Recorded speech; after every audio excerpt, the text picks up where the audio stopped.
5 immersive worlds, 1 amazing theme park. Get ready to explore the all-new Universal Epic Universe, featuring the wizarding world of Harry Potter, Ministry of Magic, Super Nintendo World, How to Train Your Dragon, Isle of Berk, and Dark Universe. Epic Universe opens May 22nd at Universal Orlando Resort. Our universe will never be the same. Tickets and packages on sale now at universalorlando.com. Richard Nixon. Well, I'm not a crook. Ronald Reagan. Tear down this wall. George W. Bush. I can hear you. The rest of the world hears you. And Donald Trump. And a friend of mine for a long time, he only likes politics. If you ask him about how are the Yankees doing, he has no interest. If you ask him almost anything, he likes politics, and he's a professional at the highest level. Roger Stone. All of these presidents relied on one man to secure their seat in the Oval Office. That man is Roger Stone. This is the Roger Stone Show on 77 WABC.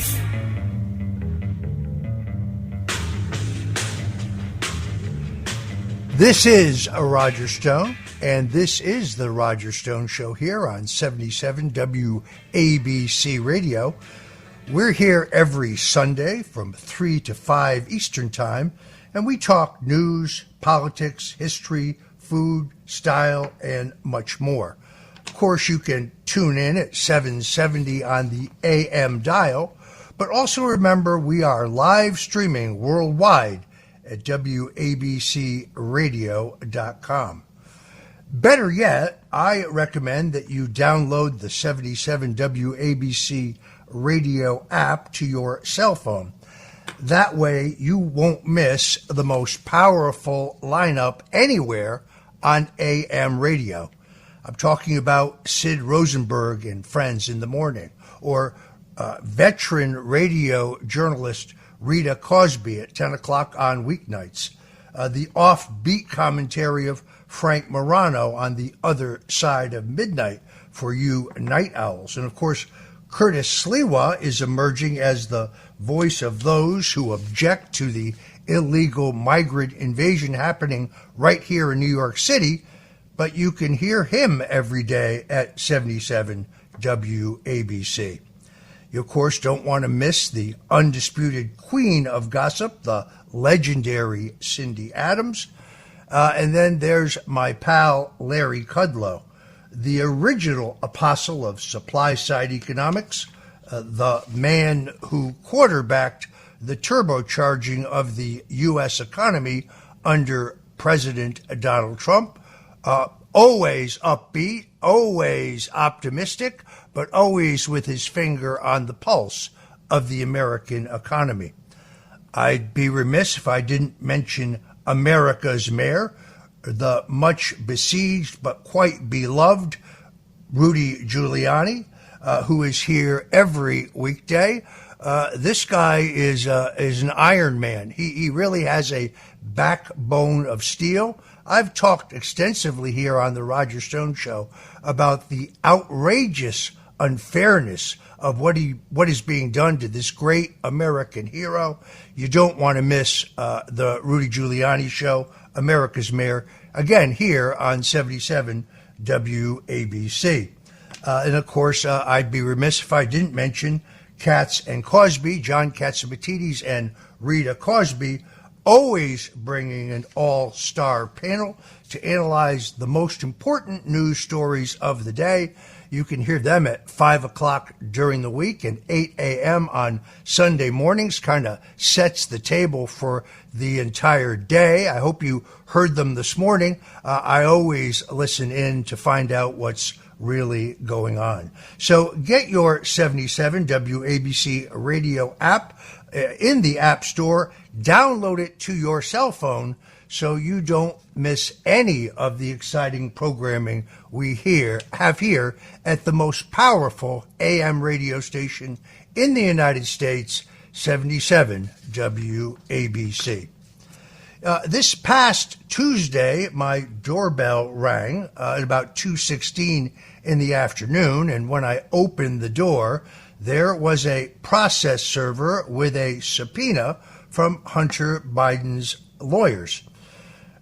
I have been subpoenaed in the lawsuit between Hunter Biden and John Paul McIsaac.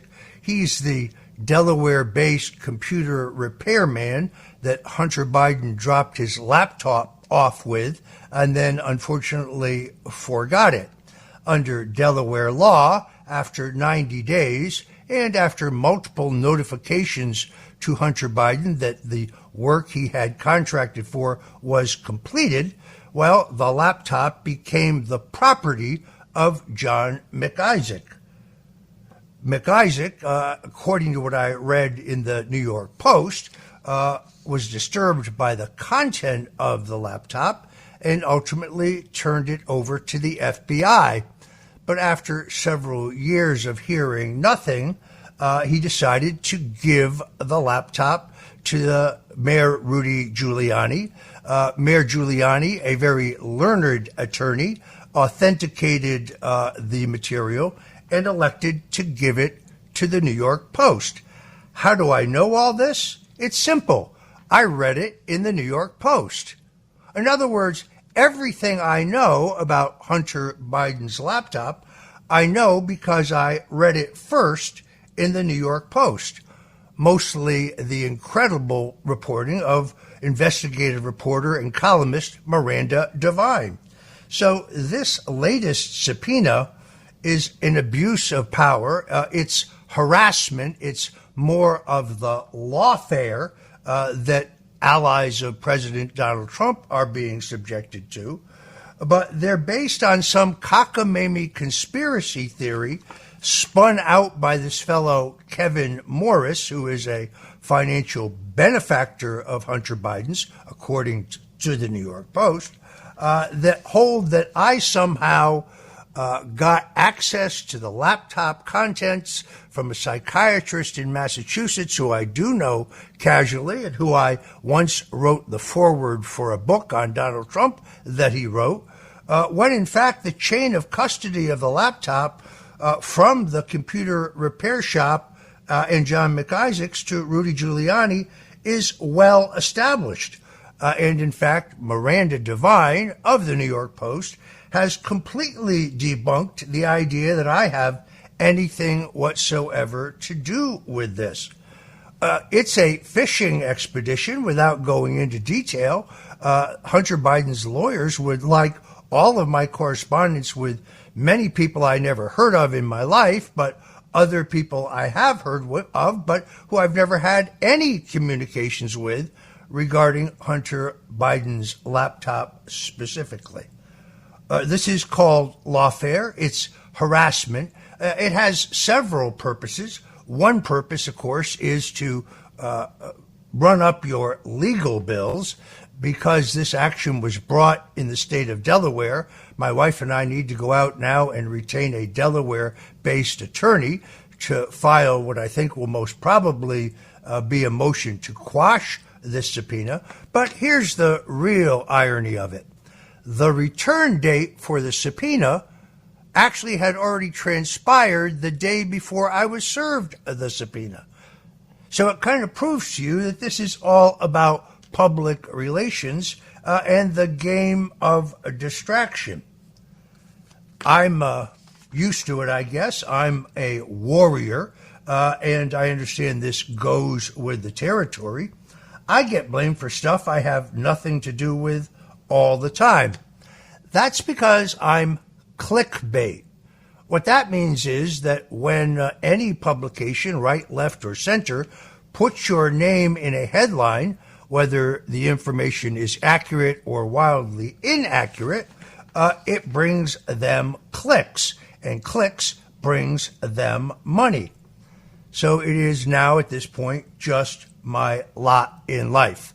I will fight these subpoenas. They are baseless. I'm happy to say that the reporting of the New York Post, as well as Breitbart News, on this whole issue has been spectacular. And yes, I did go to MarcoPoloUSA.org, where any American can download a copy of Hunter Biden's laptop material quite legally. In fact, Congressman Matt Gaetz of North Florida has placed this information into the congressional record. So it's in the public domain. What's the purpose of this game? It is to silence me.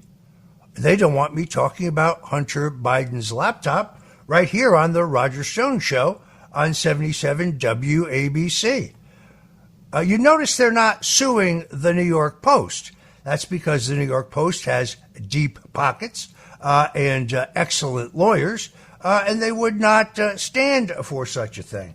No, they try to go after those they think might be politically controversial or vulnerable.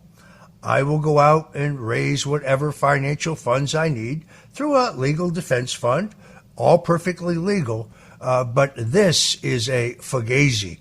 I know nothing whatsoever about this. If you're just tuning in today, I'm Roger Stone. This is the Roger Stone Show. We have a great show for you today.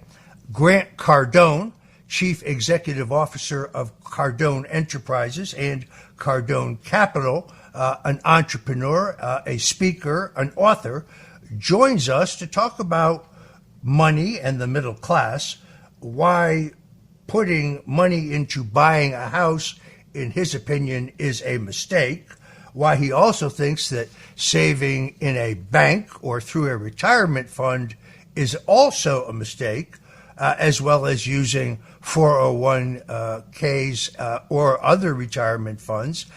He has a very well articulated view. By the way, he also thinks that going to college is a scam. Grant Cardone will join us today on the Roger Stone Show. Also joining us is veteran actor and entertainer Robert Davi. Robert Davi is probably one of the greatest film villains of all time. You can't really forget him in such classics as The Iceman, The Living Daylights, the famous James Bond series film. He's actually worked with the great Frank Sinatra. I want to ask him all about that because I love to learn more about the chairman of the board. But Robert Davi has had a storied show business career, but he is that rare entertainer, rare person from the entertainment world who's not afraid to speak his mind about the state of the country and politics. He joins us today as well. And then Mike Crispi joins us. Mike Crispi is the star of Mike Crispi Unafraid on the LFA TV network on Rumble. He has a very, very lively daily net-based show at LFA TV on Rumble. He's going to talk to us about what's going on in New Jersey, where there is an effort to cancel the New Jersey Republican presidential primary and award the delegates to former Governor Chris Christie in a back smoke-filled room in a party meeting in Atlantic City, New Jersey. In other words, disenfranchise the rank-and-file Republican voters of New Jersey. Mike Crispi is going to talk to us about that.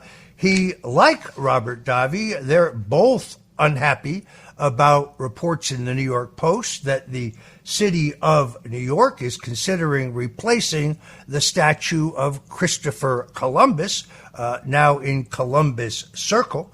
And we're going to talk to both of them about that. And today we are ready, finally, to unveil our nonprofit charitable organization, the Italian American Civil Rights League. So you're going to want to hang on for both Robert Davi and Mike Crispi, two great Italian Americans, two great friends of mine, both of whom join us today on the Roger Stone Show. If you missed it, the interview with Robert F. Kennedy Jr. with John Catsimatidis and Rita Cosby this past Thursday is one of the best interviews I've ever heard. It's so good that it's worth finding on the 77 WABC radio app if you missed it. I continue to be impressed by Robert Kennedy's command of the facts, his friendly yet combative nature as a candidate.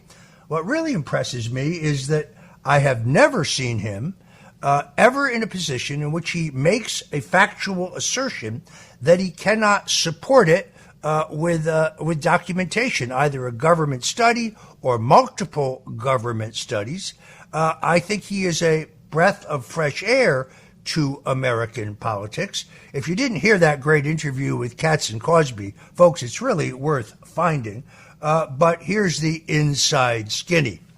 I predict, based on my own sources, that Robert F. Kennedy will bolt the Democratic Party of his father, President John F. Kennedy, and his uncle, New York Senator Robert Kennedy, to seek the presidency as an independent. And I think that announcement will come approximately October 14th. Now, the ramifications of this are very substantial. First of all, as I think I said last week, just the mechanics and the legal aspects of getting on the ballot as an independent in enough states to theoretically reach 270 electoral votes is a monumental task. It is both extremely expensive, it is extremely manpower intensive, it is legally extraordinarily arcane.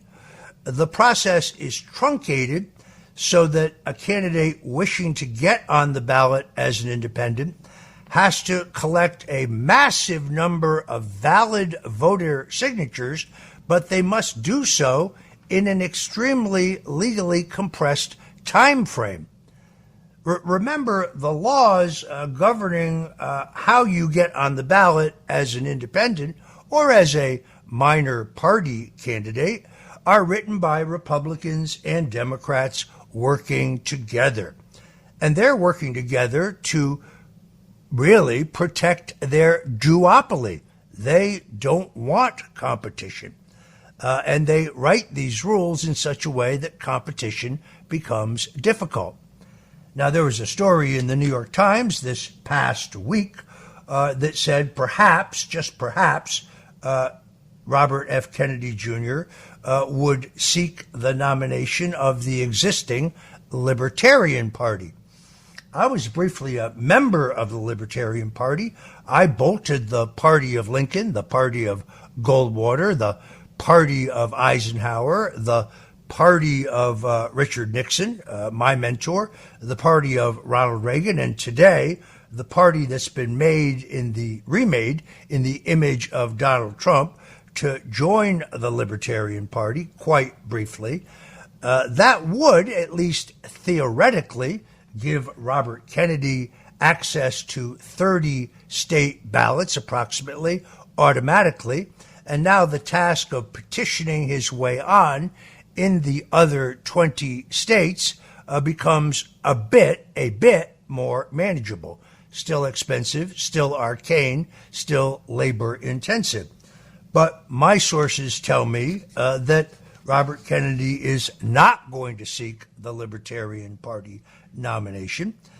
He does have libertarian views on some subjects, but I would not call him a classical libertarian. He is pro-abortion rights. Most in the Libertarian Party are pro-life. He buys into the entire climate change agenda. I'm a skeptic about that. I think most in the Libertarian Party are as well.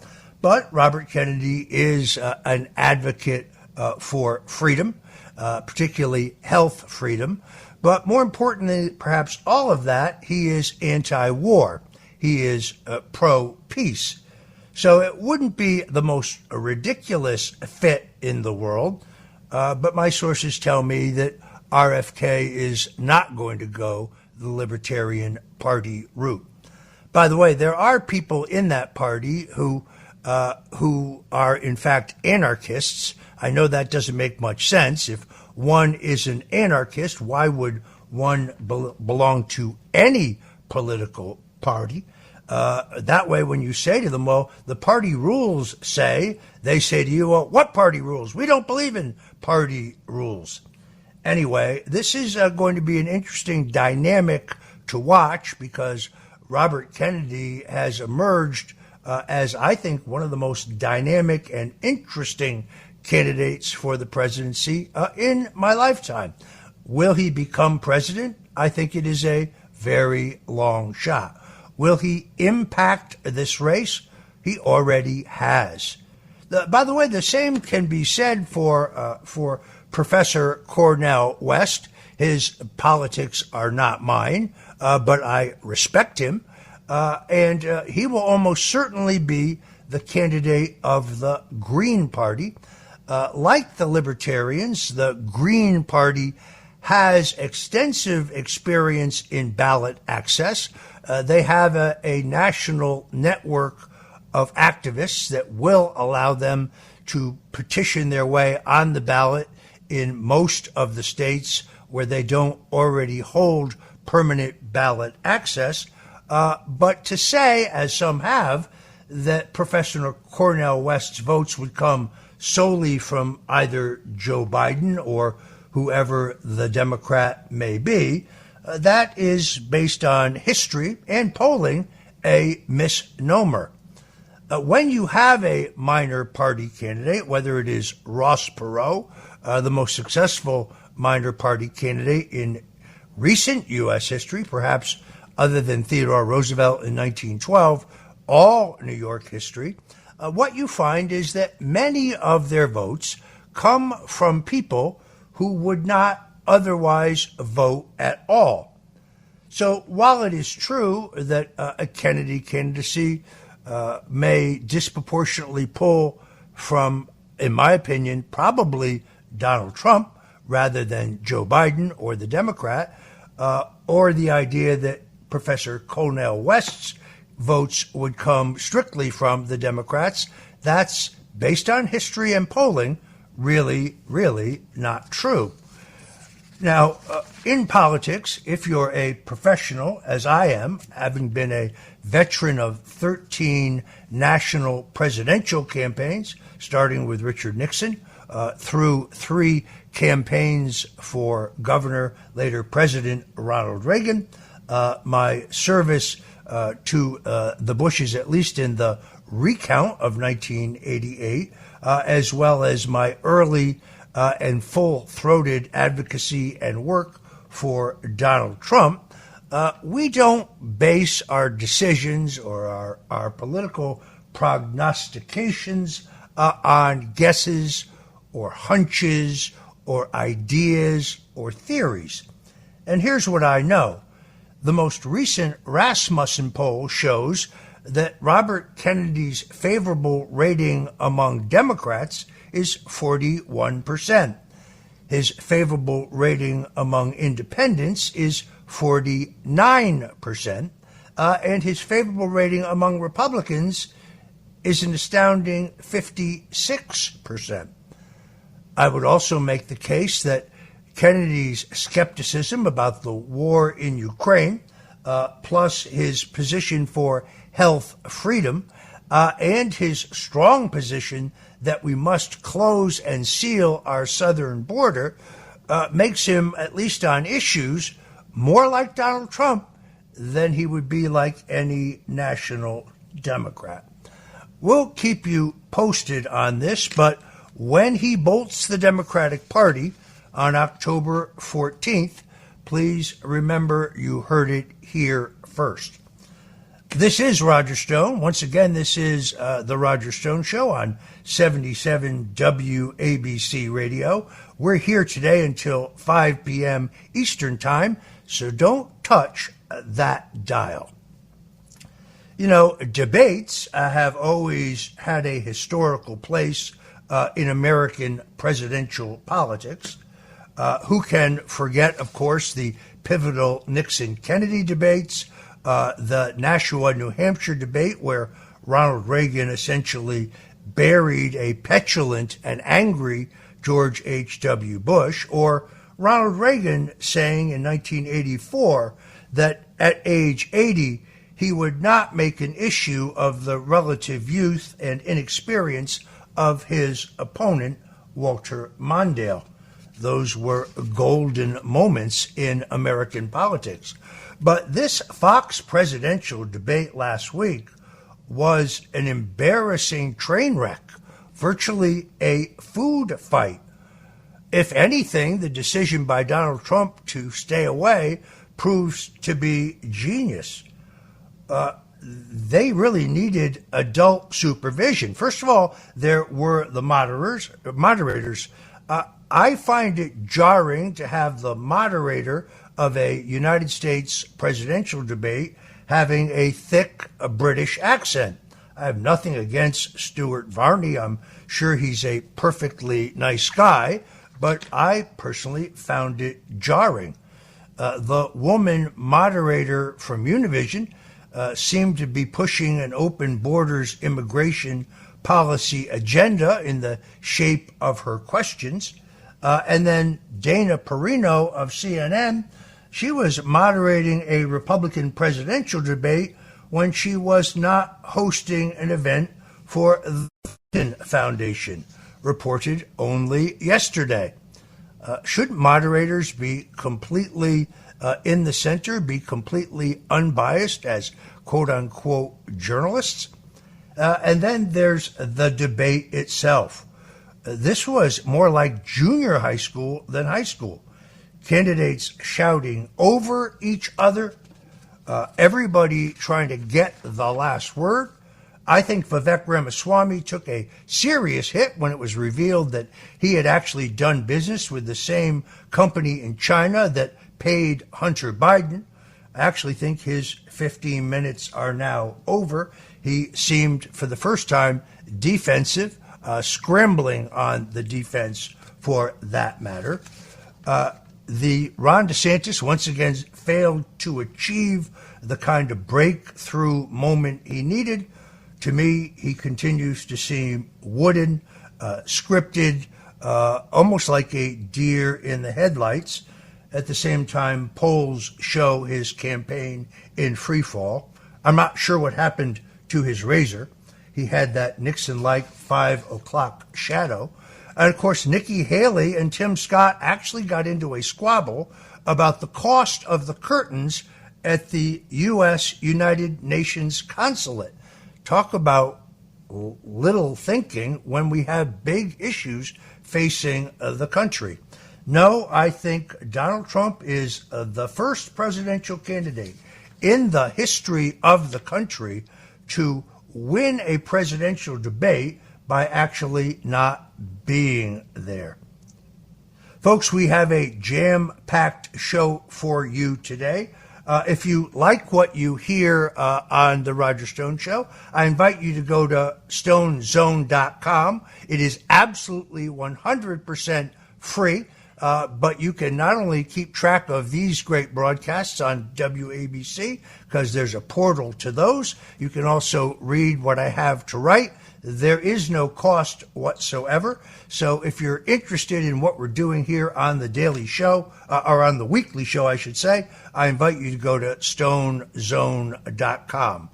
Again, it is absolutely free, and we would be happy to have you. The rural way of life is about making everyone feel at home. Tractor Supply chose advanced 5G solutions from T-Mobile for Business to transform intelligent customer service. Together, we put the power of AI to work across 2,200 stores, keeping things running seamlessly inside, curbside, and countryside. This is elevated customer experience. This is Tractor Supply with T-Mobile for Business. Take your business further at T-Mobile.com/now. Home means something different to everyone. But with Rocket Mortgage, home can mean even more. It can mean a college education, taming your high-interest debt, even a renovation. We've made it easier than ever to use your home equity. That home you worked so hard for, now it can work hard for you. Call 800-4ROCKET or visit rocket.com to find out more. Rocket Mortgage, LLC. Licensed in all 50 states. NMLSConsumerAccess.org, number 3030. Shopping is hard. I can never find anything in my size. I don't even know my size. I buy my clothes the same place I buy my groceries. There's a better way. Make it easy with Stitch Fix. Just share your size, style, budget, and done. Your personal stylist sends pieces picked just for you. That was easy. Stitch Fix. Online personal styling for everyone. Free shipping and returns. No subscription required. Get started today at StitchFix.com. Morning decisions. A creamy mocha frappuccino drink? A sweet vanilla? Maybe a smooth caramel? Or that white chocolate mocha? Whichever you choose, delicious coffee awaits. Start your day with bottled Starbucks Frappuccino drinks. Pick up a bottle near you wherever you buy your groceries. This is Roger Stone. This is The Roger Stone Show. And as the great Jackie Gleason, the great one, would once say, stand by because away we go. This is Roger Stone, and we're back on The Roger Stone Show at 77 WABC. 77 WABC, making AM radio great again. Joining me now is Mike Crispi.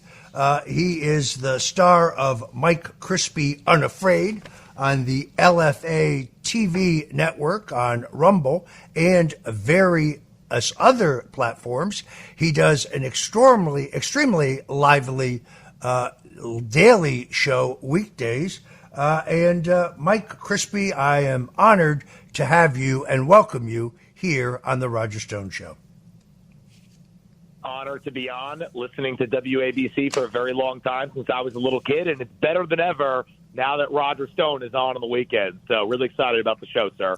Well, that's very kind. I love being here, and you shouldn't miss any of our great lineup, whether it's Dominic Carter, whether it's Sid Rosenberg, whether it's the great Katz and Cosby Show daily. We really do have the best lineup in AM radio anywhere in the United States. And I appreciate your joining us. We got a lot of ground to cover because you are someone whose opinion I respect. Mike Crispi is a decided conservative. He hosts, as I say, a lively show, Mike Crispi Unafraid. You can see it on Rumble, among other platforms. It's on the LFA TV network. But let's kind of start here. Mike, you ran for Congress in the last cycle. You ran in probably the reddest congressional district now in the United States, a district that comprises Ocean and Monmouth counties, New Jersey, well within the WABC listening audience. And you chose to take on an incumbent, which in our political system is always extraordinarily difficult.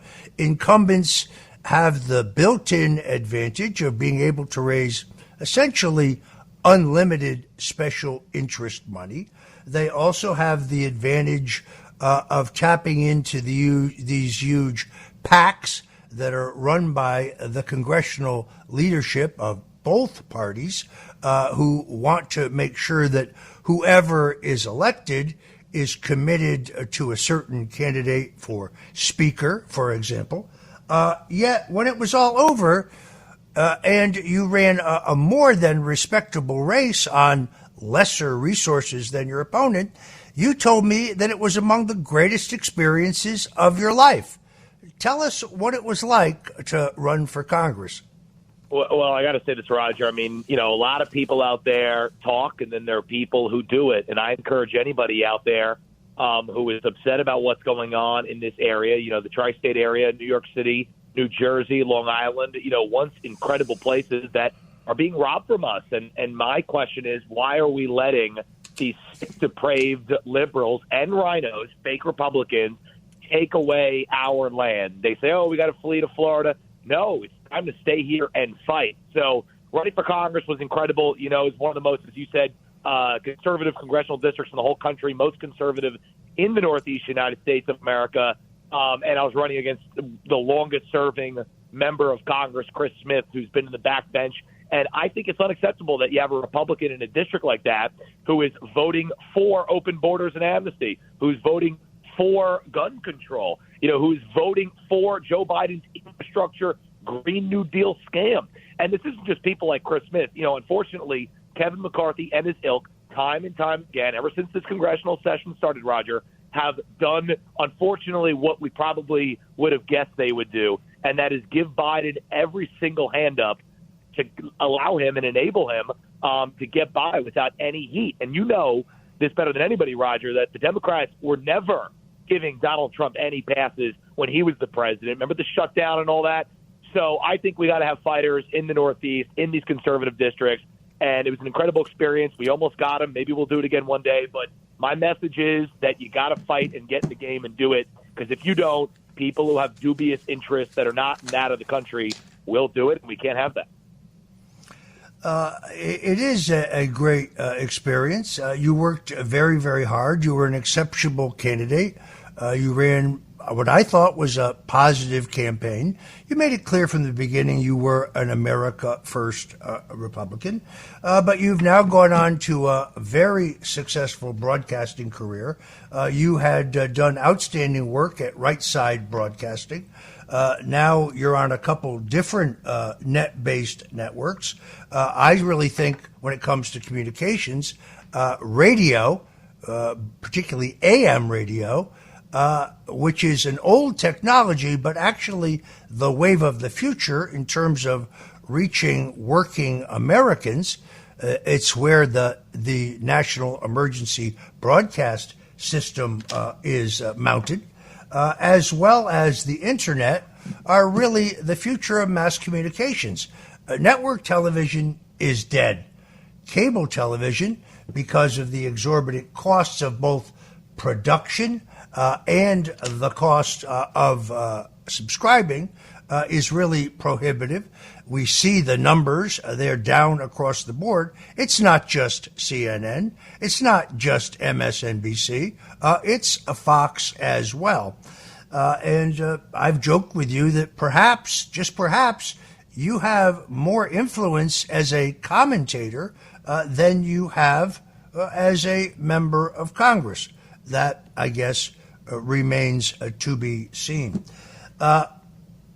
I have read this just last week, that the Republican Party leaders in New Jersey are contemplating a plan to scuttle the state's long traditional Republican presidential primary and replace it with essentially a state convention of insiders who would meet in Atlantic City, most likely in a smoke-filled room, to hand select the delegates to the next Republican National Convention, presumably delegates pledged to former Governor Chris Christie. So in other words, they propose to cut the American people completely and totally out of the process in New Jersey. I should say rank and file Republicans out of the process. It seems, I don't know, undemocratic to me, small d, un-American to me, extraordinarily unfair to me. Is this really going to happen? Well, it really is incredible, Roger, because, Chris Christie running for president. I mean, I don't know who thinks Chris Christie could be the president. I guess maybe, he's doing it because he has that big of an ego and he's that dumb. I mean, just look what he's done skirting the laws with Bridgegate. The guy's not that smart. He's a phony, tough guy who acts like he's smart, but he really is the lowest common denominator in American politics. But you're absolutely right. I mean, the Democrats are looking at the Republicans in New Jersey and saying, wow, maybe we get a page out of their book when it comes to stealing elections, because that's exactly what they're trying to do in the New Jersey primary. Now, this is going to fail, but what essentially happened was instead of having delegates, so in the RNC convention every year, or every nomination cycle, the delegates go from each state. New Jersey has their delegates, and we have had a longstanding tradition where the delegates are elected on the line with the presidential candidate. So, in 2016, it was Donald Trump, it was Ted Cruz, Kasich, and they had their delegates on the ballot. You vote for the candidate and you vote for their slate of delegates. There's 40 some odd delegates. So what Chris Christie was trying to do was, because the delegates in New Jersey for the last decade or so have been the Chris Christie insiders because he's controlled the state, he was trying to basically ensure that the delegates go, his delegates, knowing that he would lose to Donald Trump head-to-head in the New Jersey primary. So this was him trying to essentially cancel it through a state convention, have 600 some odd state delegates vote for the national delegates instead of it being on the ballot. And guess what? The best thing about it, Roger, is that the state delegates would be chosen according to this procedure of former legislators and current legislators and former governors and mayors and basically all of the party insiders. So they wrote it up in a way where everyone that Chris Christie has been doing favors for and trading influence with would be the state delegates. And then at the bottom of it, it said 50 grassroots activists. So like 580 insiders and 50 grassroots activists. So essentially set up for Chris Christie to get his delegates, even though he knew he would get shellacked in the New Jersey primary. So it was very shady. And fortunately, this motion failed. They're still trying to fight it, but it was a brazen attempt by Chris Christie to essentially rig the primary for him and do this the day after Super Tuesday. Basically have this state convention. So Chris Christie would get walloped, and then he would announce the next day, oh, look, all my delegates are going from New Jersey. So really convoluted and disgusting, but it shows, Roger, that when people out there talk about election fraud and schemes, none of it is far off, because this is what Republicans are doing in the state of New Jersey, rigging this process. And it's very unfortunate, but I don't think it'll prevail. Trump will prevail and his delegates, and that's certainly a good thing. If the New Jersey primary just theoretically were held tomorrow and the candidates were all the ones that we know, Donald Trump, Ron DeSantis, Nikki Haley, Vivek Ramaswamy, Mike Pence, the entire Tim Scott, and of course your corpulent former governor, what would happen in New Jersey, just in your opinion? Well, from being all around the state and leading the America First Republicans movement in Ocean and Monmouth County, which has, very high voter populace, Bergen County, very high voter populace, a lot of WABC listeners from there. I would say that Donald Trump would get somewhere in the ballpark of 65 to 70% of the primary vote. Chris Christie would probably be in single digits. And that's incredible for a guy who, on the debate stage the other night, Dana Perino keeps asking him to speak on behalf of New Jersey. How does he speak on behalf of New Jersey when I don't think he would even crack 5% in his own state's primary? So I think Donald Trump would be far and away winner, 65% at least, and then everybody else would fall in single digits. So Donald Trump, certainly, people love him in this state. He's been in the New York scene. People around here love him. They love the style. They love the boldness and the brashness. And most important, they love his policies. And they know that the rhinos of yesterday, the defense contractor shills like Nikki Haley and Chris Christie there on the stage talking in that fake, phony, tough guy accent when he goes and hugs Barack Obama in between, they're done with it. New Jersey is a no BS state, and Donald Trump's a no BS candidate, and that's why he would carry it resoundingly, and that's exactly what he's going to do. Let us shift now to the question of New Jersey's U.S. Senator, Robert Menendez. The guy's gotten some of the worst press I've ever seen over the last week. I'm not a fan. Let me be very clear about that. But I also, having been through the federal meat grinder myself, even I have to argue that in our system, a citizen, is innocent until proven guilty. I admit that the evidence against him looks very bad. This idea that he, over time, took money from his savings account and converted it to cash because he's from Cuba. Well, he wasn't born in Cuba, but his people are from Cuba. And in the back of the mind, he worried about some long-term authoritarian takeover in which he wouldn't be able to get his money I admit that sounds pretty dicey to me as a strategy, but the principle of innocent until proven guilty is really an important one. And having the talking heads at MSNBC and CNN and worse decide that I was guilty when I, in fact, you could actually put this on a T-shirt, I did nothing wrong.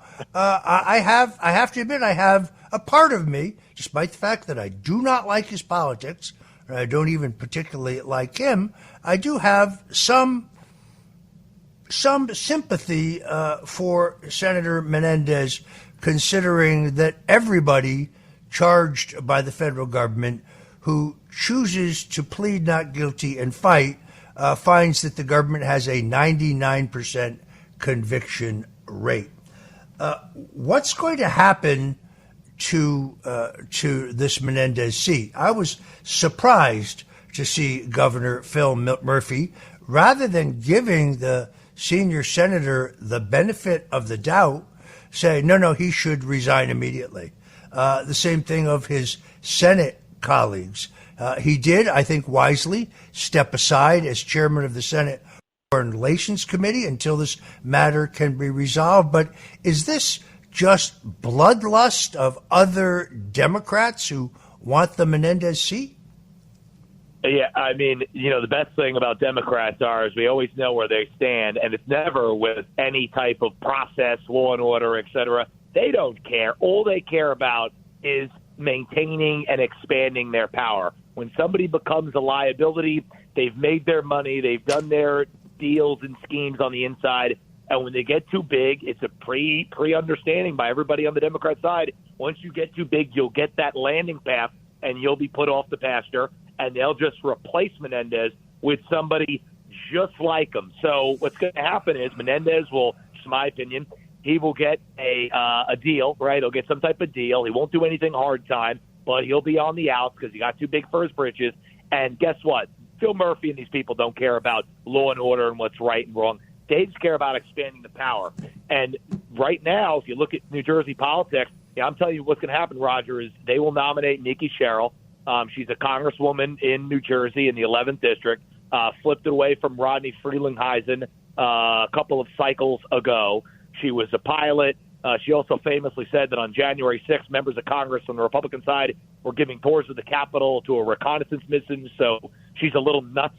But she's going to be the person, and she has that moderate appeal because she's a woman pilot and a Democrat, so she's going to be the candidate. Andy Kim, who's the 3rd District congressman, has already declared, but I think Nikki Sherrill gets that, and that will just expand the Democrats' power because a Republican, unfortunately, in this state, I don't think beats her because we don't have any Republicans right now, I think, who would step up and do it, who have the, who have the gusto, if you will, to take her down. I don't think Jeff Van Drew is going to do it, although he's, obviously done a very nice job in his district. But nobody else, I don't think, can step up and formidably beat someone like Sherrill. So I think she's going to come in that seat. That's a name for people out there listening. You don't know who she is. My hot take prediction is she will be running and become the front runner for the Democrats in New Jersey and a new national phase. Yeah, I really like Jeff Van Drew. I like him very much. I've known him a long time. He's a former Democrat. He was elected to the state assembly as a Democrat. He, I think, very wisely and boldly switched to become a Republican. He's become one of President Trump's closest friends and strongest supporters in the House. On the other hand, that may be, along with the district where you ran, those may be the only two safe Republican districts in the state. So why should he give up? He's a relatively young man. Why should he give up a career of public service to impale himself in a U.S. Senate race, which I think demographically probably not winnable? It's very funny because New Jersey was for many, many, many decades a swing state. Gerald Ford carried it in 1976 over Jimmy Carter. Ronald Reagan carried it in both 1980 and 1984. But the state has demographically trended in the wrong direction. And the election of Chris Christie was an anomaly. the corruption and the incompetence of the Corzine administration got so bad that Republicans were willing to take a chance on a Republican governor, but then it reverts right back to the traditional voting patterns. So those who say, well, Menendez's problem could open the door to a Republican senator, I'm with you, Mike. I don't think so. If you're just tuning in here, this is the Roger Stone Show.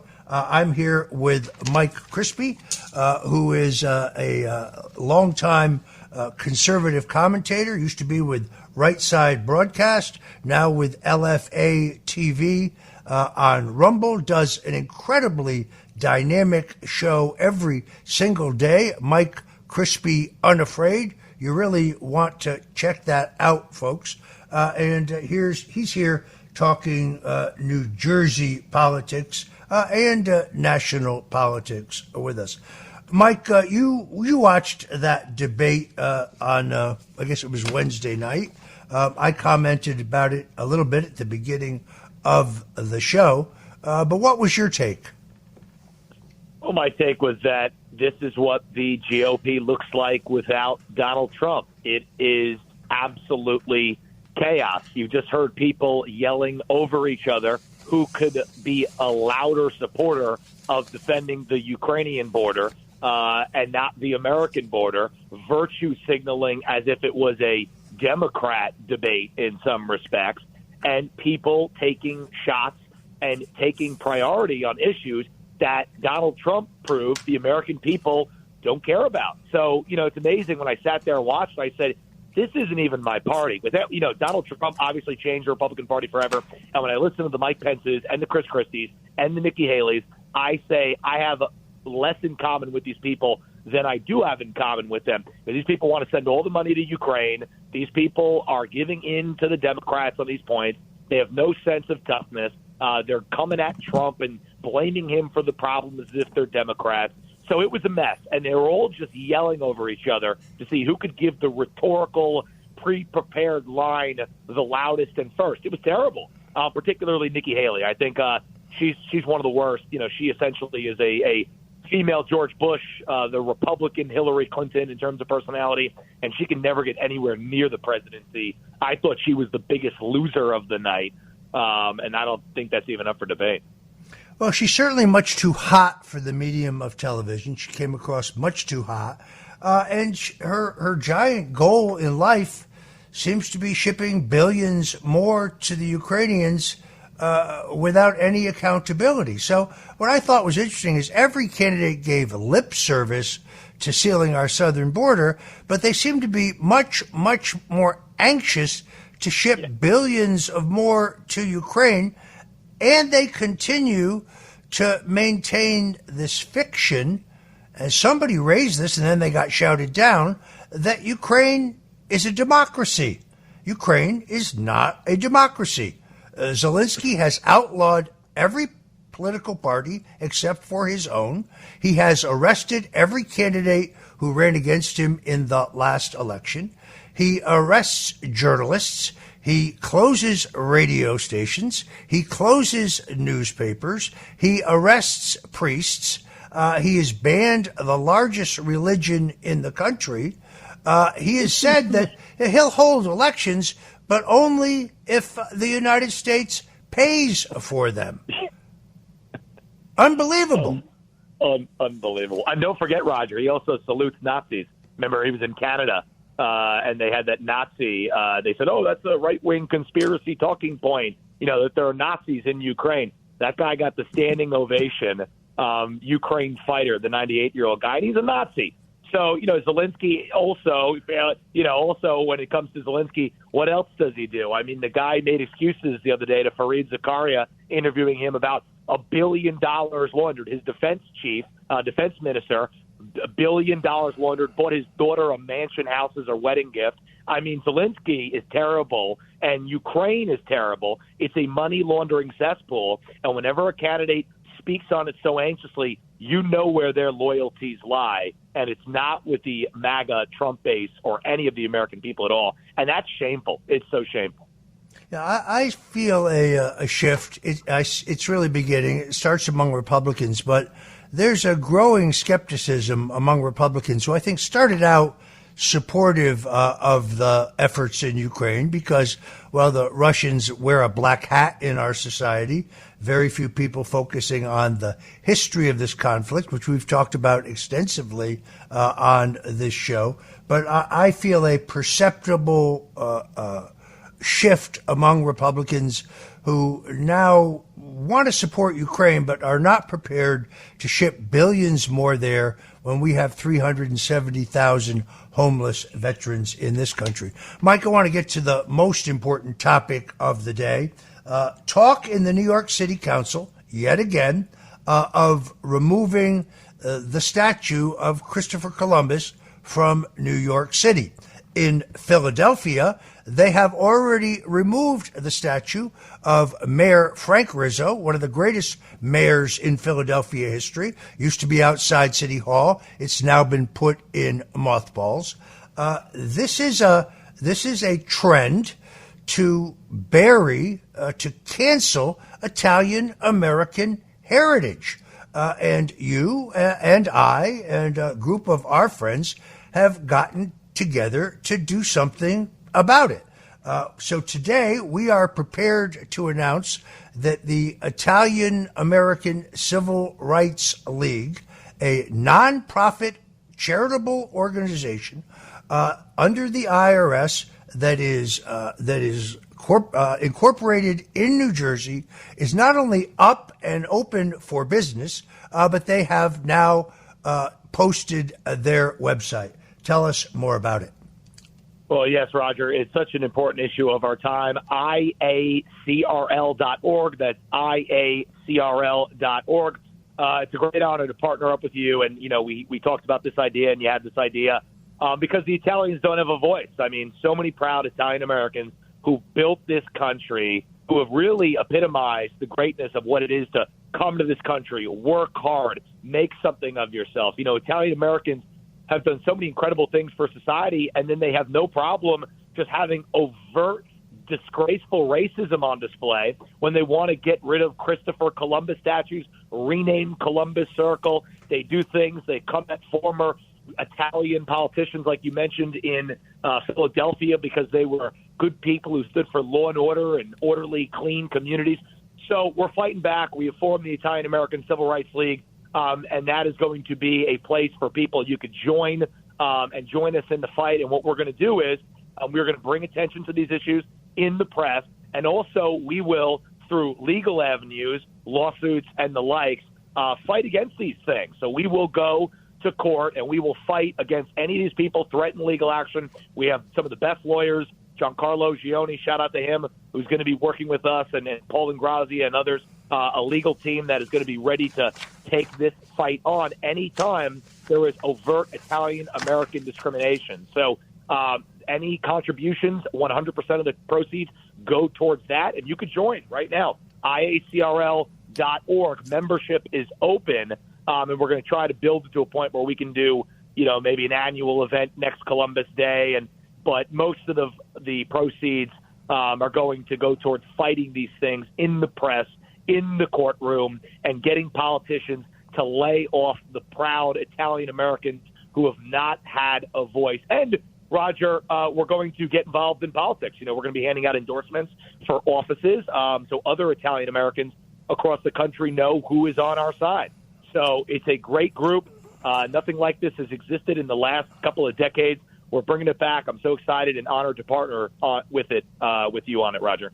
And I want to make this clear. This is a nonprofit organization. Nobody involved is compensated in any way.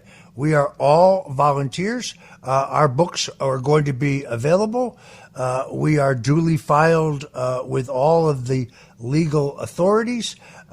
This is, I think we have many areas of endeavor. We're talking about a scholarship program to help young Italian Americans in their education. But we also are not going to shy from the controversial public issues where we see Italian Americans being discriminated against. I'm afraid we're out of time now. We got to wrap it up. Many thanks to my good friend Mike Crispy. You can see him again at Mike Crispy Unafraid at LFA TV on Rumble. Mike Crispy, God bless you and Godspeed. It was an honor, Roger. Thank you so much. It was a lot of fun. I'll talk to you soon, sir. Many thanks. My cat Freddie loves to be brushed and cuddled. But stirring up his cat allergens meant sneezing and itchy eyes. Then I found Purina One Live Clear. It's cat food that reduced the major allergen and my suffering in as little as 21 days. Now, we feel closer than ever. If you have issues with cat allergens, you really need to try Purina One Live Clear. Try new Purina One Live Clear today. Purina One, a difference from day one. How does PwC take your company to the leading edge? They bring the sharpest minds in tech to your team, so you can bring the ideas that will transform your business. They're passionate about your industry, so you can walk into any room with every advantage. And they're with you every step of the way, so you can know you're headed in the right direction. PwC builds for what's next, so you can get there now. Get started at pwc.com/us/leading edge. This episode is brought to you by Buick. When you have 4 new tires, every drive feels fresh. Right now, buy 3 select tires and get 1 for just $1 during the Buick Certified Service Fresh Start Tire Event. Visit Buick.com/service offers or see dealer for full details. At participating U.S. GM dealers only. Highest or equal value tire will be $1. Offer ends 5/31/2025. Not available with other offers. This episode is brought to you by Loom by Atlassian. Are you feeling stuck at work? Get your team unstuck with Loom video messaging and move work forward. Use Loom to simultaneously record both your screen and yourself to share a quick update, provide feedback, train a colleague, and everything in between. Plus, add Loom AI to your meetings for instant written notes and recordings. Try Loom today at Loom.com. That's LOOM.com. Richard Nixon. Well, I'm not a crook. Ronald Reagan. Tear down this wall. George W. Bush. I can hear you. The rest of the world hears you. And Donald Trump. And a friend of mine for a long time, he only likes politics. If you ask him about how are the Yankees doing, he has no interest. If you ask him almost anything, he likes politics, and he's a professional at the highest level. Roger Stone. All of these presidents relied on one man to secure their seat in the Oval Office. That man is Roger Stone. This is the Roger Stone Show on 77 WABC.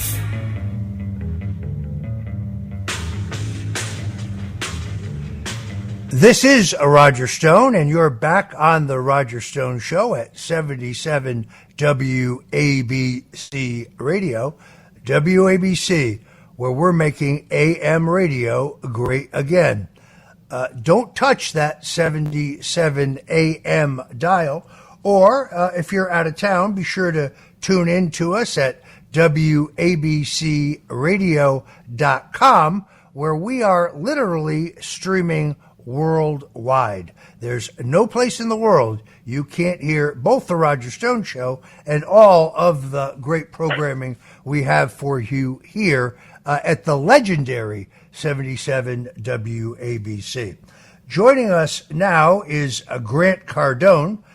He is the Chief Executive Officer of Cardone Enterprises, Cardone Capital. He's a well-known international speaker, entrepreneur, and author of the 10X Rule, or 10 Times Rule, a creator of 21 best-selling business programs. Grant Cardone owns and operates 7 privately held companies with a portfolio of just over $4 billion in multifamily properties. Named as the #1 marketer by Forbes magazine, Grant Cardone is a founder of the 10X movement and the 10X Growth Conference. I am honored to welcome him to the Roger Stone Show here today. Roger, good to be with you. A big fan of you and what you do and inspiring America to be as great as it can be. You know, you very graciously had me to your let's call it your compound, your offices in South Florida, was an exhilarating experience. You've got a lot of different businesses going on there, but the one thing I noticed was that every young man who worked for you was wearing a jacket and tie, and every woman that worked for you was wearing a nice dress. And you, I think, subscribe to that Stone's rule that if you look good, you feel good, and when you dress professionally, you're more likely to act professionally. This was one of the most impressive, refreshing things that I've ever seen. There is no Friday casual at Cardone Capital or Cardone Enterprises. Yeah, it's my company. I have a certain thing that I'm trying to achieve here. And it's not a public company. It's a private company. And I'm going to get what I want from the people I want. I moved to Miami 13 years ago from Los Angeles, California, because it was very, very difficult not only to do what I wanted there because of government involvement and overreach into all, everything that we were doing, and also the taxation there. So we moved here. We were looking for an environment, Roger, where I could grow my business, reinvest in my business, and give young professionals an opportunity to succeed. And part of that is when you show up, how you dress, how you act, how you talk, persistence, resilience. Unfortunately, these things are not being encouraged in our society today at the political levels, at the media levels, and also at the corporate levels, which I think that, we can make a bigger difference. Business owners can make a biggest difference than politics or media. Well, you have a number of, I think, very controversial but very wise and well thought out positions I want to explore with you today. First, just talk to us about money and the middle class in America today. Well, the middle class is, except back in the 1950s when you and I were growing up, it was an achievement. It was a place to get to that was legitimate. It was real. Hey, get a house, get your cars, get a great job. That's when there was factories in this country, and we had job explosion and manufacturing, and we were creating something in this country. We weren't a consumer. We weren't just a consumer country. Today, the middle class is a complete mythology.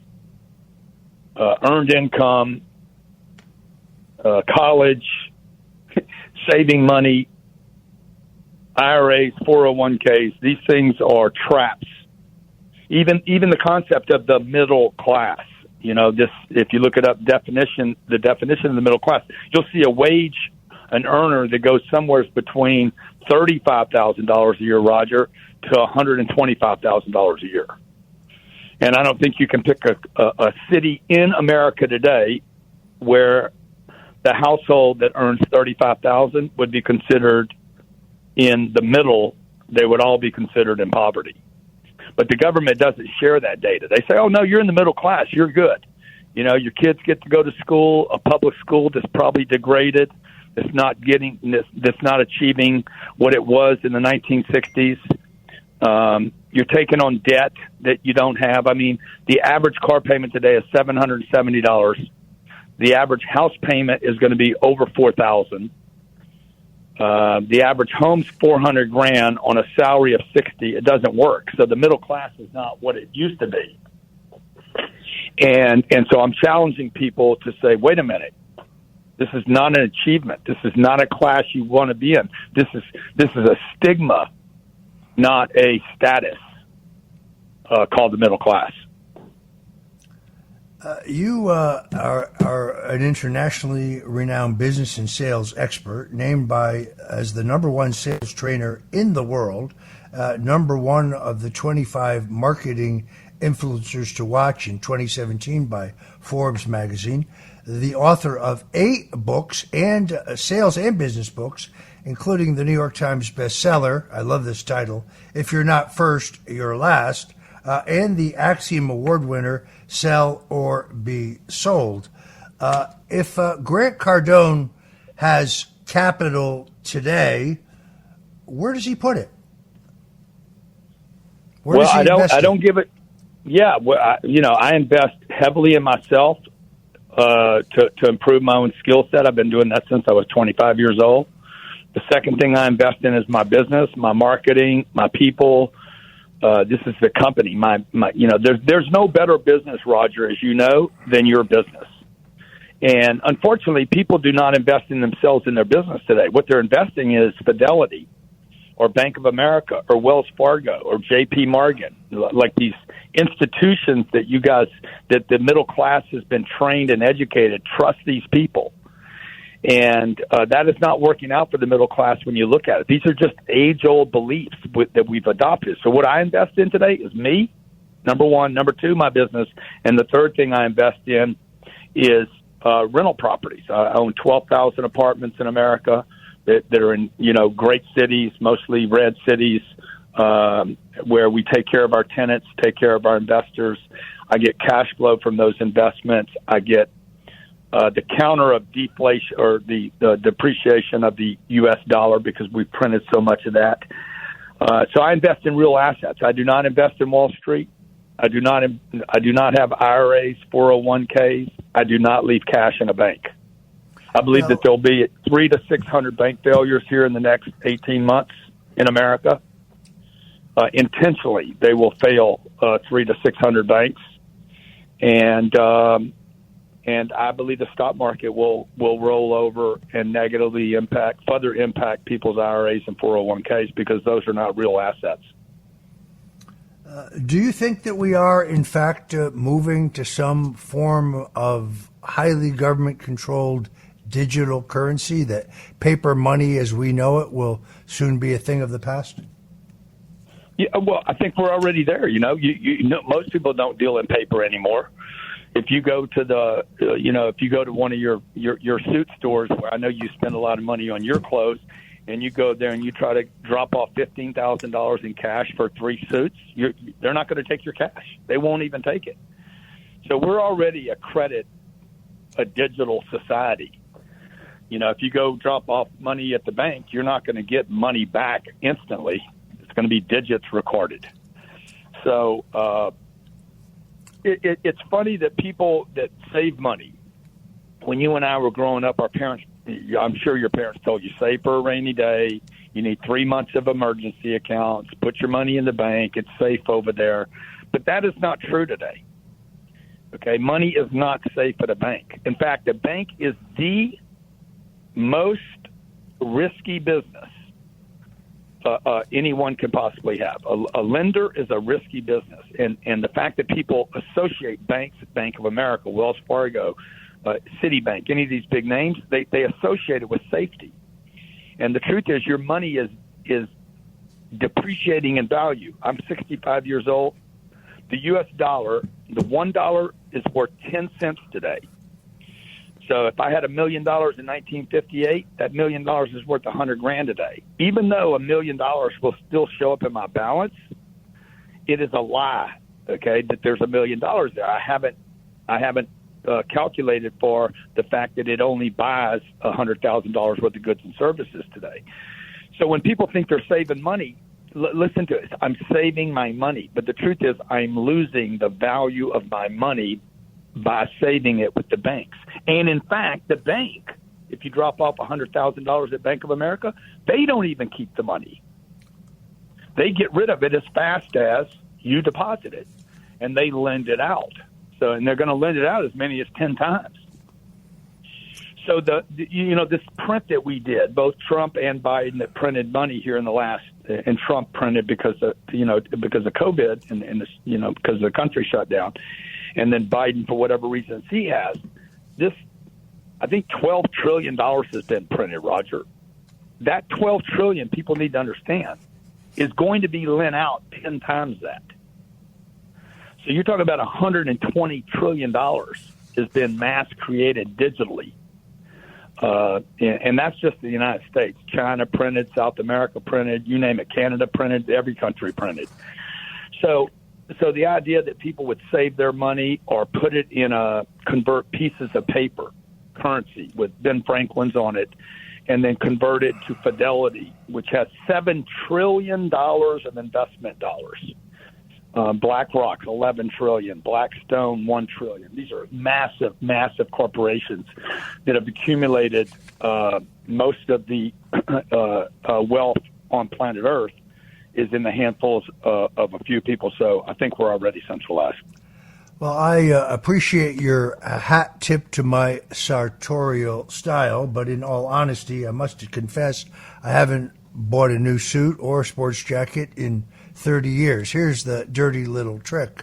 When you have a garment custom made, as I was able to afford to do 30 years ago, they leave a lot of fabric in the seams. So as you get older and fatter or older and thinner, the garment can be easily and inexpensively tailored.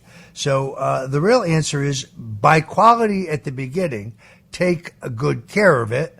Eschew dry cleaning, by the way, because dry cleaning dries fabrics out, particularly when they've been dyed dark, so a dark blue suit. That's why a dark blue suit after dry cleaning begins to shine, because it's dried out by the harsh dry cleaning fluids. You use a whisk broom and a little cool water. You clean it very vigorously. You let it dry in the air, but not in direct sunlight. And your quality garments will actually, if you take care of them, last you a lifetime. Unfortunately, these days I have to spend most of my money on legal fees, having gotten, as I said earlier in the show, a subpoena from Hunter Biden's laptop, who wants to know all about things I know nothing whatsoever about other than that which I have actually read in the New York Post. One of the other interesting things I like about you, Grant, is you are a disruptor. You're not just a mogul. You're not just a successful entrepreneur, but you're never afraid to tell it like it is. You say a lot of things that others may think but don't have the courage to say. One of the things you said was going to college today is a scam. Tell us what you mean. Well, I spent 5 years in college, Roger, and number one, to take complete responsibility for my part, I didn't want to go. My mom wanted me to go, okay, because we're Italian.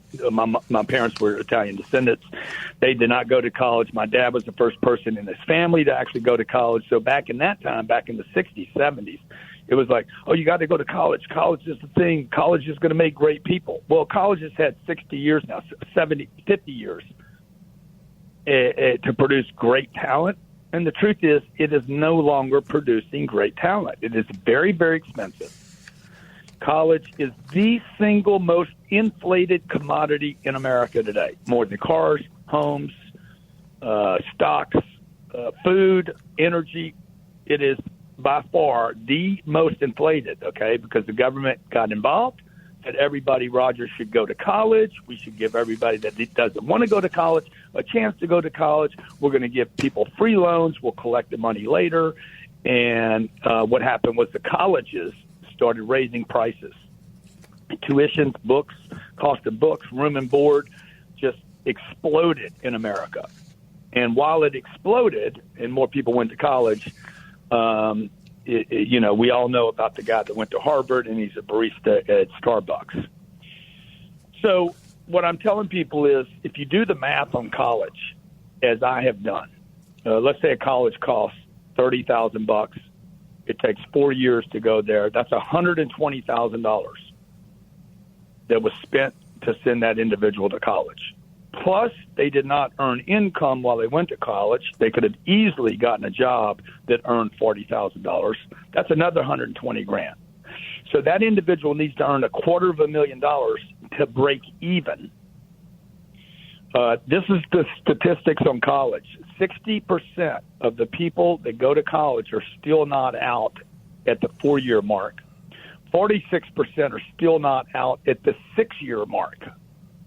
Okay, and yet the headlines are going to say, go to college. No, they don't even call it college, Roger. They call it higher education. It's higher education. And I can tell you with over 700 employees in my company, we hire a lot of kids. We're not getting higher education. At best, we're getting poor communicators, people that are coming to work with no confidence, no work ethic, can't clean their car, can't pay their bills, okay, don't know how to actually control a conversation, can't persist on a given path. And this is a problem with both, the parenting.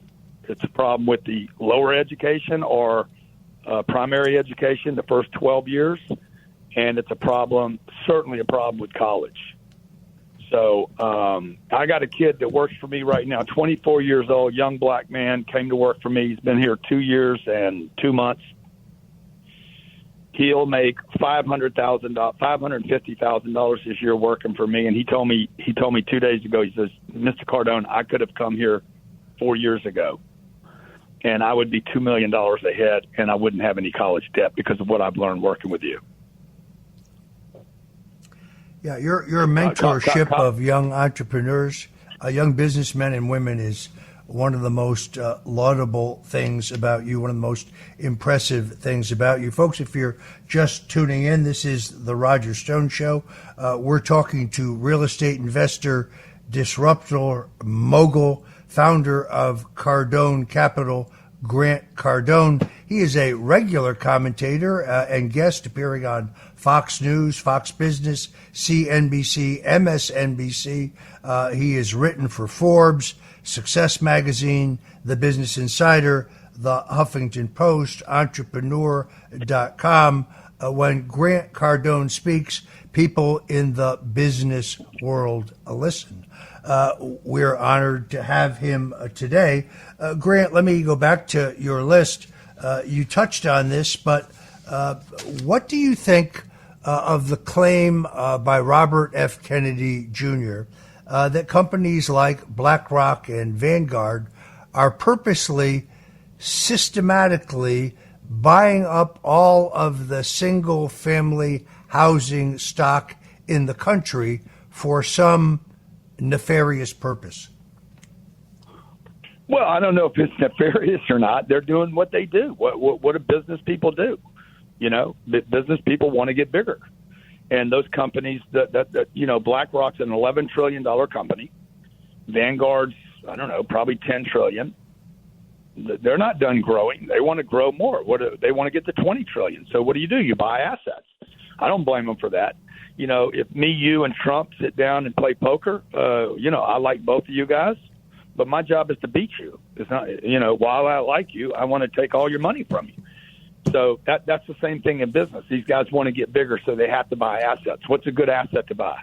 A good asset is real assets that cash flow, where I can put a renter in. You're going to live there for 10 years, 20 years, 30 years, or 40 years. And owning the asset is better than lending you money on the asset. So Bank of America wants to give you a loan, and BlackRock wants to own the house and have you pay rent for it and own it forever. And then they can go actually convert that into a piece of paper. So I don't think it's nefarious. I think it's just control, and control equals income. And they want to get bigger. I don't think that that's a greedy thing. They're beyond greed. We're talking about an $11 trillion company. Fidelity, $7 trillion. I mean, the fees on $7 trillion is, I can't even putting $7 trillion in a calculator is a bit of a difficult, because we're so not familiar with that many zeros, right? I think it's going to be 0.005. If they earn 0.5%, they earn $35 billion a year on just their fees. So a group like Fidelity is going to brag, our fees are nothing. Okay, well, it's because you control $7 trillion. So at some point, Roger, they have to buy other assets, right? Many of the companies on Wall Street, and BlackRock and Vanguard know this, they're zombie companies. They'll never make money. They don't have earnings. They may never have earnings. A bunch of these AI stocks, most of these AI stocks will fail. They're just hoping, because they're using other people's money, that a handful win, and the winnings will be so big that they'll get their fees regardless of whether the investors win or not. That's why I started Cardone Capital. I basically created Cardone Capital to democratize these real assets that the BlackRocks and Blackstones and the Vanguards are accumulating. I do not go use wealthy people's money. I do not get money from institutions, and I democratize it amongst people, regular, everyday people, and we buy institutional assets that we will later sell to these giants that depend on these asset classes, and this is how they grow their company. So at some point, I'm going to have a whole bunch of regular people like me and you benefit from the insatiable appetite of these giant corporations. I do not sell gold. I'm not a gold merchant. Many of my friends in the conservative and alternative media do sell gold, silver, and precious metals. What do you think of those who put some portion of their portfolio into precious metals? Well, I never have. I've never understood gold or silver. Like, I've never had anybody give me any gold to buy something. I've never had anybody offer it to me. My brother collected a bunch of gold. When he went to sell it, it was so complicated. First of all, you had to they got to do some kind of authenticity study. They could only take so much at one time. It comes out of the ground. Somebody had to dig it up. Then I got to put it back in the ground. It doesn't pay me cash flow. I like cash flow. People need cash flow is what they need. And when you retire, you and I at some point will retire. When you retire, you don't need a big amount of money. What you need is cash flow every month to take care of you in your golden years. And so that's why I like real estate. I like real estate better than gold or silver because real estate cash flows and gold does not. The obvious corollary I have to ask, what is and you're a very shrewd observer and you've been pretty clear about your love of the basics. What is your opinion of the future of cryptocurrency? I certainly like the blockchain and Bitcoin better than I do gold. I think it will be, and I don't know anything about it. Like, I have a little bit of this stuff, most of which I've been given for services. Somebody offered me Bitcoin for a speaking gig. They didn't have cash. My COO said no. My CEO said no. And I said, yeah, I'll take it. Yeah, I'll take goats if you got them, because something's better than nothing. I took the Bitcoin at $500. It's worth, I don't know, $30,000, $26,000 today. It was the highest speaking fee that I've ever gotten because of it, just because I said yes to some exchange rather than no. But to me, the blockchain makes sense. It makes sense that this contract would sit somewhere on the internet and be coded, and we would have a record of it that the government can't intervene on. And that in the future we will not trade in U.S. dollars. We don't trade in U.S. dollars now. When the only time I give somebody a $100 bill is when they park my car, or when I'm tipping somebody. But most of the time I'm given a credit card, right, or a promise. Sometimes I'm just like, call the office and get the money. So, or it's a contract that's paid every month. But I think that crypto and blockchain are the future of how people will exchange goods and services. I don't think we're there yet, but I think that that's much more likely than people trading gold coins. All right. Very sadly, we are out of town. Grant Cardone, tell people where they can learn more about your various activities, specifically your website, where you are the creator of Cardone University, the premier online sales training tool in the world with over 500,000 users and counting. How can people find and interact and benefit from the wisdom of Grant Cardone? Yeah, look, if you search Grant Cardone anywhere on the internet, I'll be easier to find. For any of the vets out there, or policemen, or first responders, we give our Cardone University program for free to those that group. I think it's cardoneuniversity.com/vets. If you don't find it there, reach out to my office, and we're happy to set people up. But they just search my name, Grant Cardone, Roger, they'll be able to, find out anything and everything about me. I just realized that between our other guests, actor Robert Davi, political commentator Mike Crispy, and great businessman Grant Cardone, we have an all-Italian-American show today. I love that. Grant Cardone, thank you so much for joining us here on the Roger Stone Show. We really appreciate it. Hey, thanks, Roger. Anyone can follow. It takes something special to be an original, which is why the 2025 Lincoln Navigator SUV arrives with new ways of surrounding you in luxury, including the ultra-wide 48-inch panoramic display and the multi-sensory Lincoln Rejuvenate experience. A true original never stops evolving. So meet the 2025 Navigator, the original that's all new and better than ever. Learn more at Lincoln.com. Lincoln and Navigator are trademarks of Ford or its affiliates. Jif peanut butter. It's that jiffing good, it doesn't really need advertising. So instead, enjoy the calming sounds of the ocean.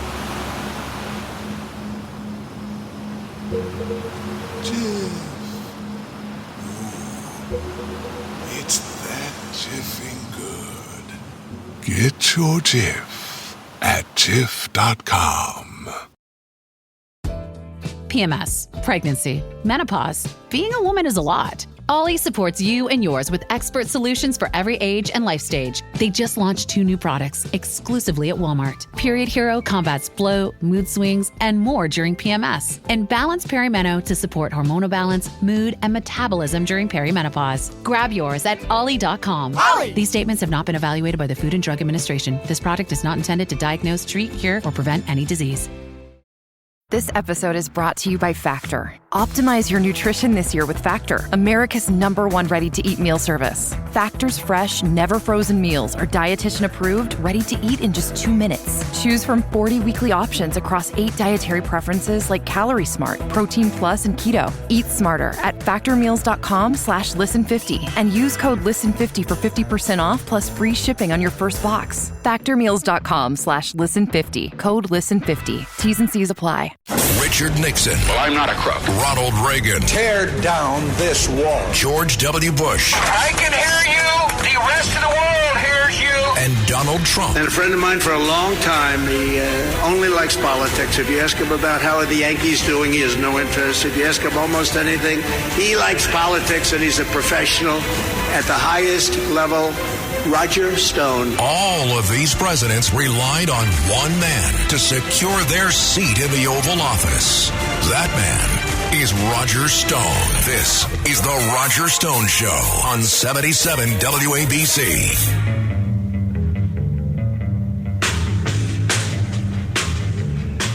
Now, here's Roger Stone.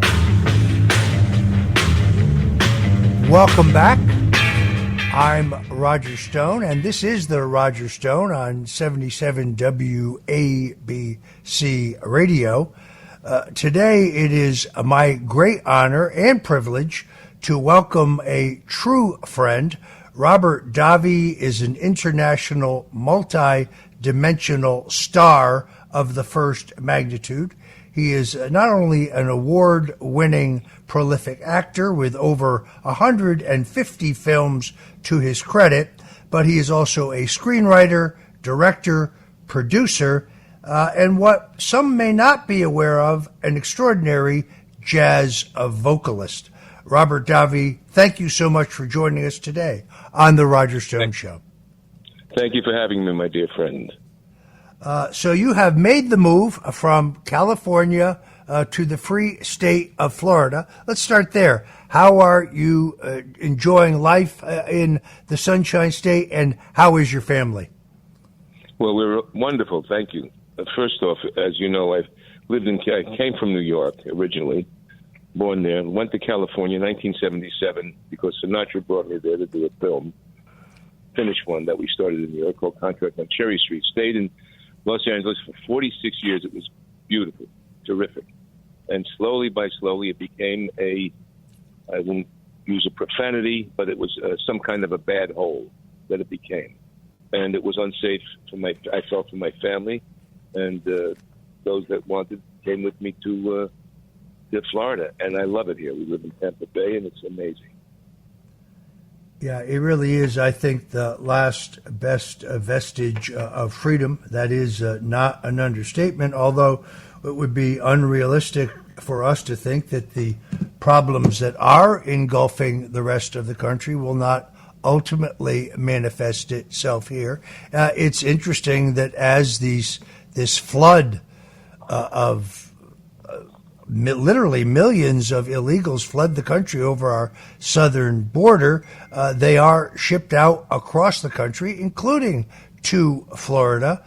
It is, I think, sadly, at this juncture, perhaps the number one problem in the country. But before we get into what's going on, go ahead. Yeah, but because the immigration issue, I wrote about it, Roger, in Breitbart in 2010. I met Mitch McConnell in Hollywood one day when I was meeting a bunch of us Hollywood people, and I had a one-on-one with him, and I said to him, what about immigration? And he looked at me, his look was like there was nothing behind his eyes. I said, this was in 2010. I said, we need to fix it. Stop all immigration, fix this, close the border, and provide a path of citizenship for people that are here now, which I had a great plan for that path. I wasn't to anyone with any criminal past get out, but anyone that was a hardworking individual that wanted to pledge allegiance to the United States, to learn English. Every year they were here illegally, do some kind of community service. 1 day a week, 4 hours a day, 4 hours on a Saturday or Monday, whatever day they choose, that put them on the line to become citizens. And I thought this was in 2010. But they didn't even want to broach immigration as they continue to, both sides are corrupt. So I ended that one. But the crisis we have today is frightening. It's frightening. It really is. I mean, there's 118 gateways that are welded open just on the Arizona-U.S. border, or the Arizona-Mexico border. I had Carrie Lake was here in South Florida, had dinner with her the other night, and the flood of illegals is just overwhelming, not just in those in the Border Patrol, but those in local law enforcement. Look, this is not a mistake. This is not a wrong-headed or misguided policy. This is the purposeful policy of the current administration. It is to flood the country with illegals. The short-term cost is obvious: crime, drugs, the social welfare costs of feeding these people, transporting these people, protecting these people. That falls on you and I and the hardworking taxpayers of the country. It is without any question now moved in my mind to be the number one problem in the country. And it boggles my mind that we are shipping billions of dollars to Ukraine to fight to protect their border from, in this case, a Russian invasion, when we don't seem to be willing to spend the money to seal our own borders. It's Kafkaesque. It's almost surreal. It's so unbelievable. It's seditious. It's treasonous. And all these politicians on both sides need to be pulled out of office. I wish there was some way, but you can't wake up the American people. There are too many people that are not, it's in the like film and network. You had Peter Finch warning people, get off your chairs. I'm as mad as hell that I won't take it any longer. Well, people, some are doing it, some are, but not enough.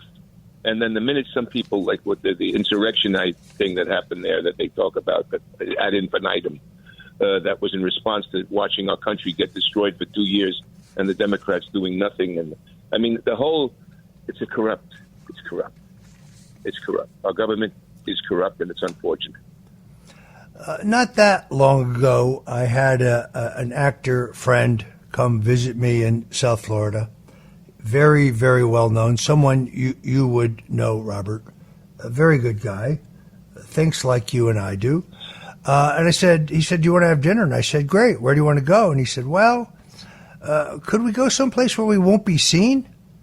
I said, pardon me? He said, well, yeah, I really like to go someplace where we won't be seen because, well, the Hollywood system, I need work. And if it became known that you and I were friends and that you're a friend and longtime confidant of President Trump, said, not to mention controversial in your own right, well, I'd probably get blackballed. I'd never find work again.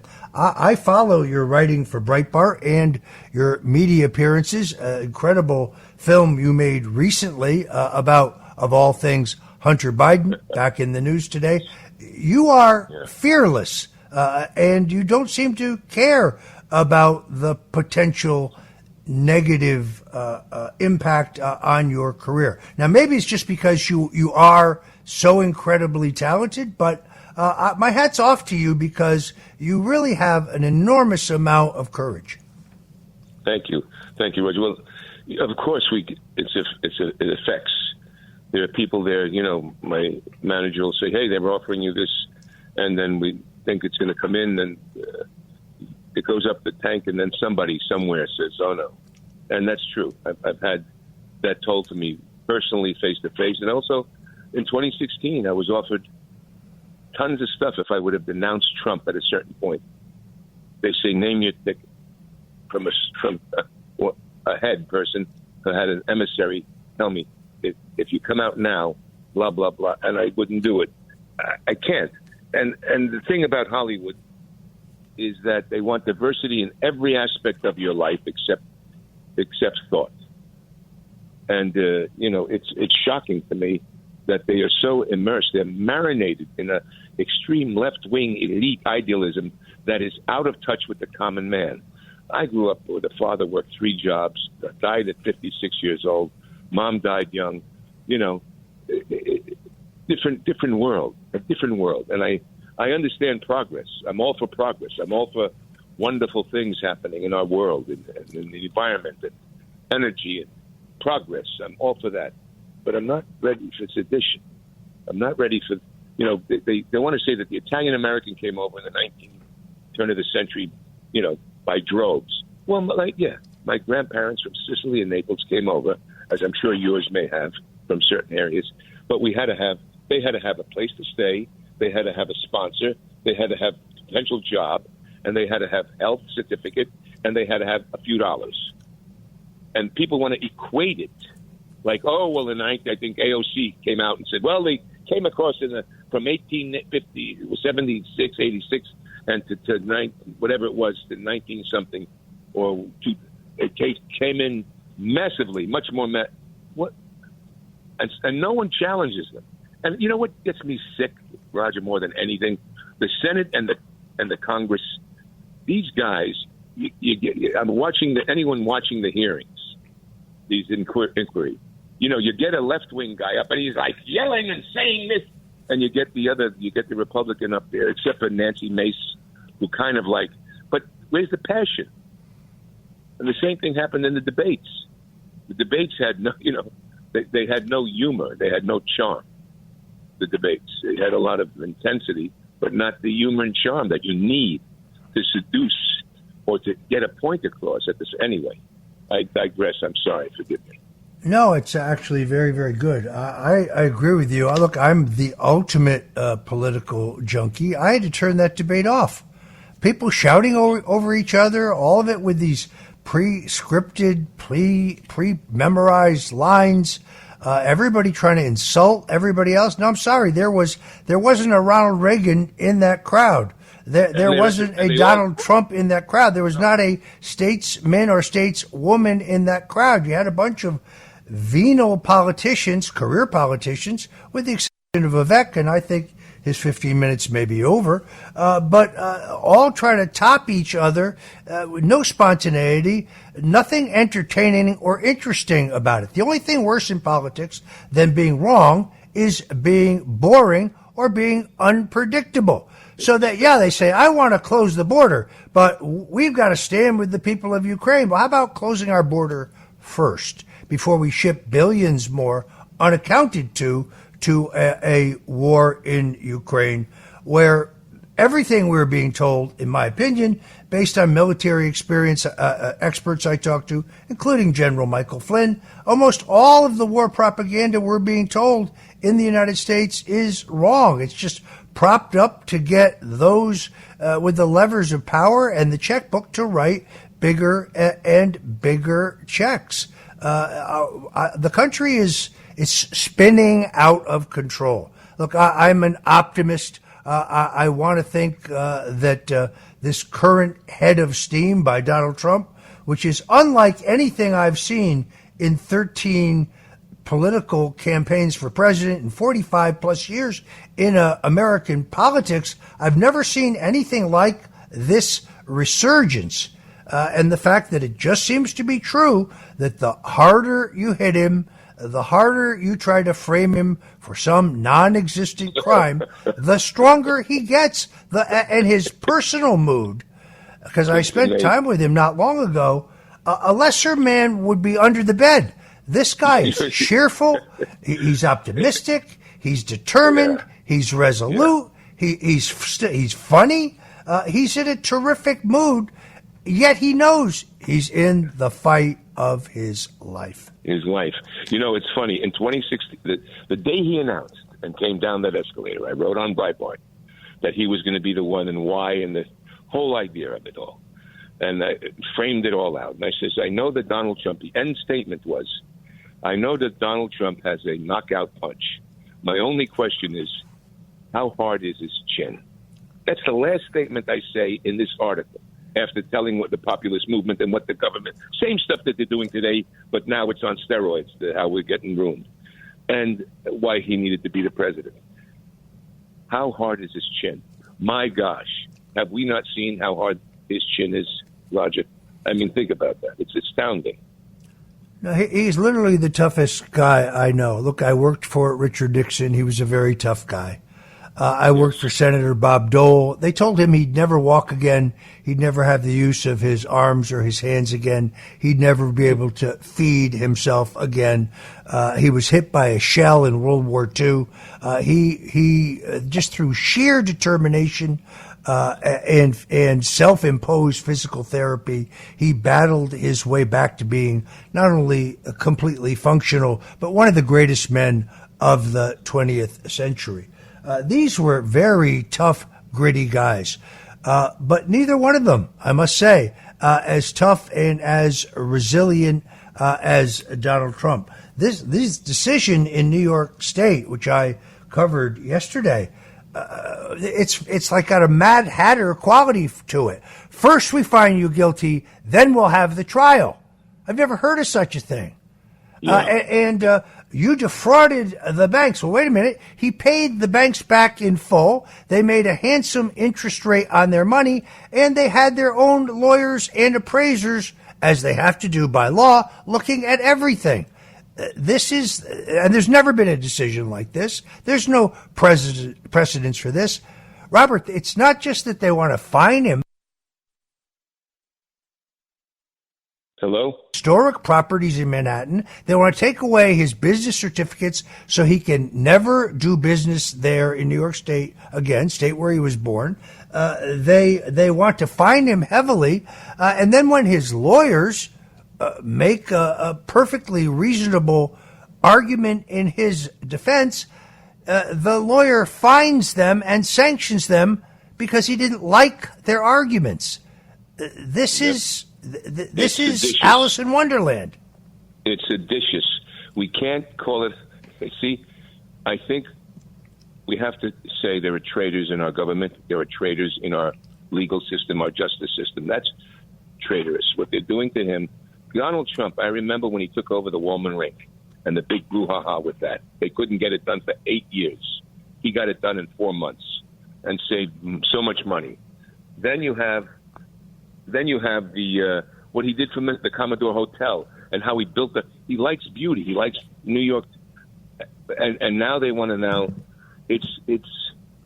and Hunter Biden can be on a plane with his father to China, and the Democrats can't make the jump that maybe the father knows what the son is doing in China. You mean the father and son had no conversation about their business?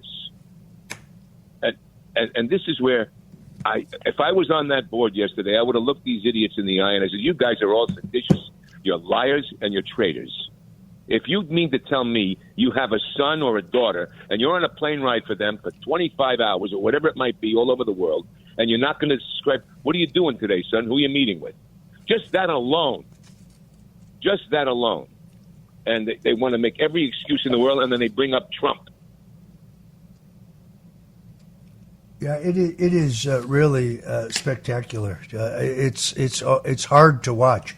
Folks, if you're just tuning in, this is the Roger Stone Show on 77 WABC Radio. It is my privilege to talk to a pal of mine, Robert Davi, one of the most celebrated international entertainers in American history. Not only is he a great actor, and you're in some of my favorite films of all time, but many people don't know he's also an extraordinary jazz vocalist. I heard him sing at Trump's Doral Resort in Florida several years ago. Guy blew me away. I have to ask you this, Robert, because I'm a fanboy. You had an opportunity to work with Frank Sinatra, the chairman of the board, Old Blue Eyes.